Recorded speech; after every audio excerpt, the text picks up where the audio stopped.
Welcome back to The Deep Dive, the show that cuts through the noise and gets straight to the insights you need. Imagine you're running your IT operations smoothly, relying on a trusted platform, when suddenly a whisper turns into, well, more like a roar.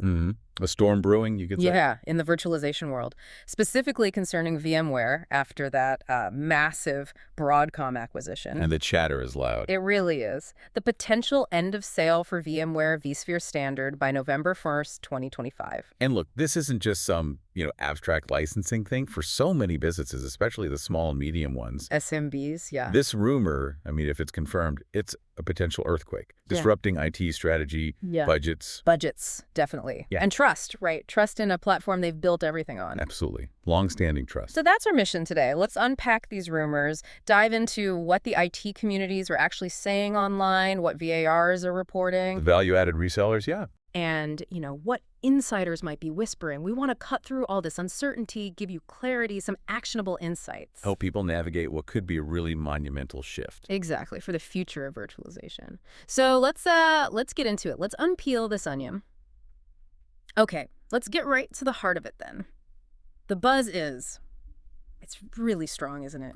From IT communities, VARs, admins vSphere Standard might be facing end of sale November 1st, 2025. It feels remarkably solid for a rumor. Yeah. And that comes from just the sheer volume, the consistency of these reports. But what's really striking and frankly frustrating for users is the total lack of an official statement from Broadcom. Right. Stone silence. Exactly. Like one user put it online, and this really nails the feeling out there. Yeah. I'm not finding any official announcement or bulletin from Broadcom about VMware vSphere Standard reaching end of sales. Yeah. That silence, it just fuels the uncertainty, paradoxically. And the date itself, that seems to have shifted too. First, August 1st, now November 1st. Yeah, the rumor mill shifted.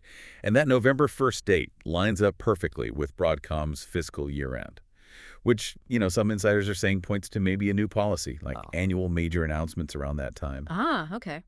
A strategic timing. It definitely hints at something deliberate, not just random. But the immediate impact for customers right now is very real. There's a sales blockage happening. A blockage? How so? People trying to get new quotes for vSphere Standard, they're hitting resistance. Broadcom, their partners like TD SYNNEX, they're pushing the pricier bundles instead. VCF, VVF. VMware Cloud Foundation and vSphere Foundation. Right. We saw this one comment. It really captures it. Our Broadcom plus TD SYNNEX guys seem unwilling to sell us anything other than VCF or VVF at astronomical cost increases. Astronomical, that word keeps popping up. And it's not just pushing the expensive bundles, is it? Are there other tactics making it harder to stick with standard? Oh, yeah. It's subtle, but significant. Beyond just the price pressure. We're hearing about them only offering one-year quotes for standard. Only 1 year. Yeah. And denying longer-term options, like 3 or 5 years, unless you agree to upgrade to a different SKU. It's not just pricing. It feels like a deliberate move to, phase it out. Yeah. Make long-term planning impossible on standard. Forcing the issue, essentially. Sooner rather than later. Exactly. Okay, so we see the impact. Let's zoom out. Why? What's the Broadcom strategy here? Well, it fits perfectly, really, into their known playbook. Remember, they dropped, $69 billion on VMware back in November 2023. Huge deal. And they were upfront from the start, streamlined the portfolio. In December 23, they announced cutting SKUs from, thousands down to just 4 main ones. VCF, VVF, vSphere Standard, and vSphere Essentials. Those were the 4. Right, and the pitch was, hey, this is simplification, more value. But on the ground, especially for SMBs, it feels different. We're seeing that shift from perpetual licenses to subscriptions, but also these cost hikes, 150%, sometimes over 1,000%. Yeah, that's what people were reporting. It's definitely not budget simplification for them. No kidding. And this rumored end of sale for standard, it fits right into that strategy. Push everyone towards the higher tier bundled stuff, like VCF, which bundles in NSX networking, vSAN storage. Things maybe not everyone needs. Exactly.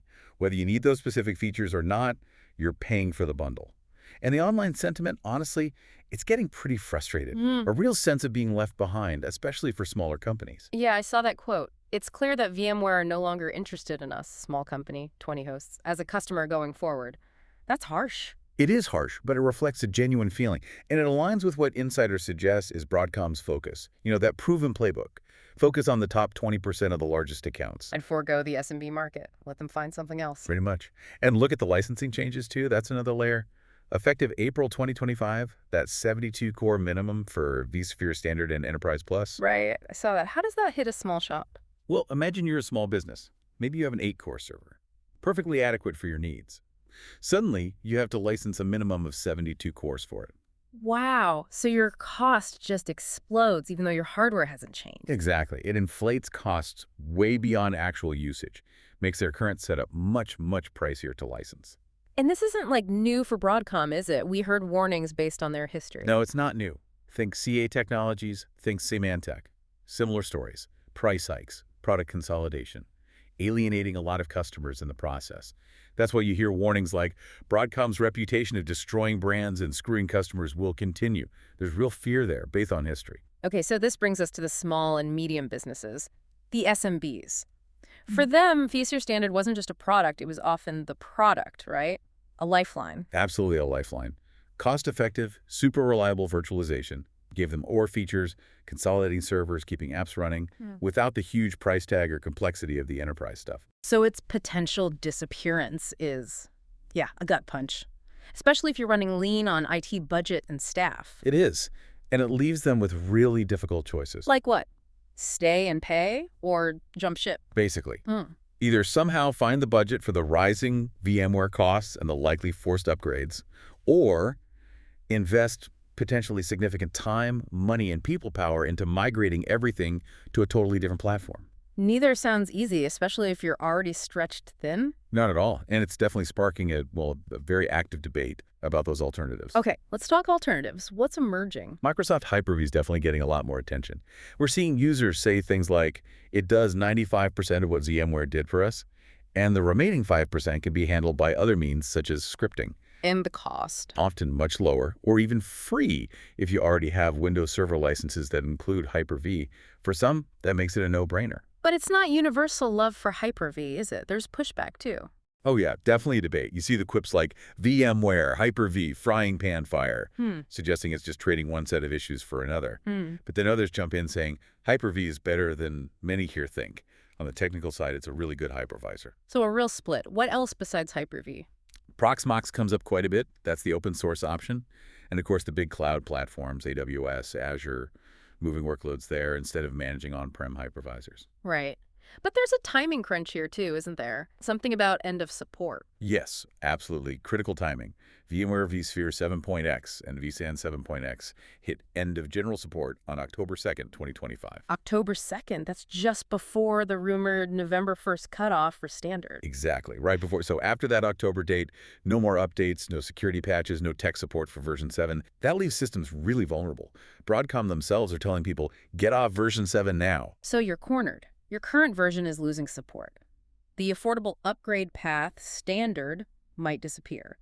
And the next version, vSphere 9, sounds like it's tied to those expensive VCF or VVF bundles. That's the report, yeah. Limited to those bundles. So it forces SMBs into either paying way more than they planned or completely ditching VMware and starting over somewhere else. That's the squeeze. It's a huge, forced decision point with massive implications. Okay, it sounds pretty daunting. But amidst all this uncertainty, what can businesses actually do right now? Well, the good news is the IT community online. They're not just complaining, they're sharing practical steps. Actionable stuff. Good. Like what? First, and maybe the most important, audit your needs. Really look hard at your current VMware setup. What features are you actually using day to day? Are they essential? So things like DRS or distributed switching, maybe you don't need them? Exactly. Many SMBs find they don't need those advanced enterprise-level features. This whole situation, weirdly, could be a chance to find something leaner, maybe more cost-effective, that fits exactly what you need. Okay, so audit first. Yeah. What else? Talk to vendors. Definitely. Don't be shy. Engage with your VARs, your value-added resellers, even Broadcom directly. Be firm. Ask for clear pricing. Explore discounts. Some users have actually reported success negotiating better terms. Really? Negotiation is possible. It seems so, though they say it can be painful.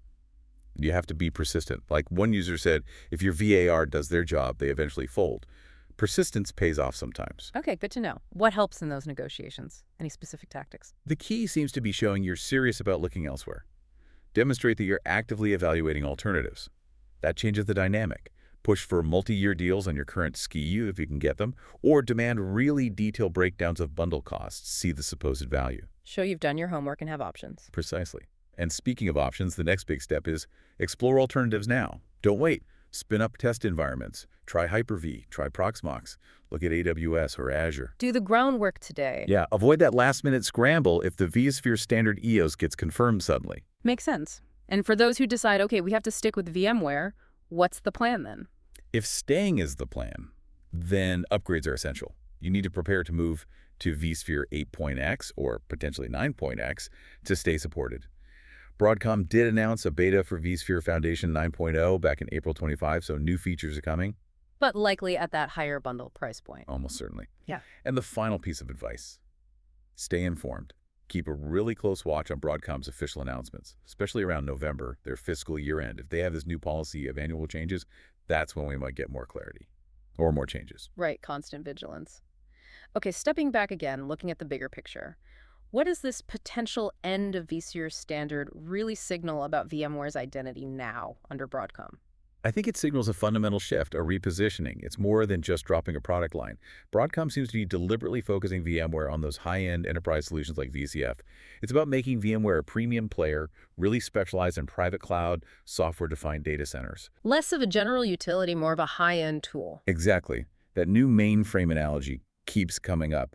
It's not just about cost. It suggests a shift in IT philosophy. Maybe a future where these highly integrated, bespoke solutions command a premium. While the broader, more accessible platforms get squeezed out. Or commoditized, yeah. Broadcom seems to be betting that the market for absolute reliability and deep integration, especially for the biggest companies, is more lucrative than the broad utility market vSphere standard served. That's a significant bet. And for the SMBs who saw VMware as that accessible platform, Yeah. it feels like a betrayal. You definitely sense that feeling of betrayal online, that frustration, like that user quote, VMware was like the Linux for idiots, now comes to the reckoning. It perfectly captures that mix of past loyalty and present pragmatism. Caught in the middle. Right, and analysts are echoing this new mainframe idea, a specialized high-cost solution for specific needs, not the universal platform it once felt like. One analyst flat out advised, if you are a VMware customer, you need to be looking for alternatives. Wow. Strong advice. It is. And while no single thing might perfectly replace the whole VMware ecosystem for everyone, it does suggest that the future, for many, might be more complex, maybe hybrid, combining containers, maybe some HCI, maybe keeping a small specific VMware footprint. It's likely not a simple one-to-one swap. Okay. So wrapping this up, the rumors about vSphere Standard's end of sale, November 2025, still officially unconfirmed by Broadcom. Still unconfirmed, yeah. But the signs, the smoke, it strongly suggests change is happening or coming very soon. And for SMBs, the stakes are high. Stay and likely pay a lot more, or take the plunge and migrate somewhere else. The frustration is definitely there in the IT community. You hear it loud and clear. But you also see incredible resilience. People are already auditing their needs, talking to vendors, testing alternatives. Turning uncertainty into action. Exactly, turning it into an opportunity, really, to innovate, optimize, find solutions that are genuinely the right fit, cost-wise and feature-wise. So Broadcom's silence might be deafening right now. But the IT community's response is loud. Change is coming. Preparation is vital. Whether you plan to stick with VMware or explore new territory, the time to start preparing is absolutely now. Because in tech, as you know, standing still, Yeah. that's rarely a winning strategy.